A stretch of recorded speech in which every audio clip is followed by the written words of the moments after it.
صحیح بخاری کے اندر اللہ کے نبی علیہ الصلوۃ والسلام فرمایا مل عمل فی ایام افضل منها فی هذه الايام، کہ ان 10 دنوں سے زیادہ افضل عمل، ان 10 دنوں کے اندر کوئی بھی بندہ کوئی نیک عمل کرتا ہے تو کسی اور دن کے اندر، پورے سال کے کسی دن کے اندر بھی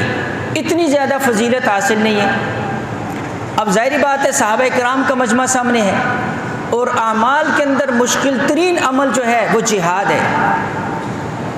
ایک بندہ اپنے جان کو، مال کو، ساری چیزوں کو ہتھیلی پر رکھ کر اللہ کے لیے قربان کرنے کے لیے پیش کر دے۔ انسان کو سب سے زیادہ عزیز کیا اپنی جان ہے،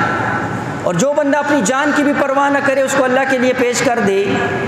تو یہ بڑا مشکل عمل ہے اور بڑا دشوار عمل ہے۔ اب ظاہری بات ہے صحابہ سامنے بیٹھے ہوئے ہیں تو صحابہ کے سامنے تو جہاد ہی سب سے بڑا عمل ہے، تو فرمایا قالوا ولل جہاد، اے اللہ کے نبی جہاد سے بھی زیادہ کوئی بڑا عمل اس دن کے اندر کوئی نیکی کر لے؟ قال ولل جہاد، اللہ کے نبی علیہ الصلوۃ والسلام نے فرمایا ہاں جہاد سے بھی زیادہ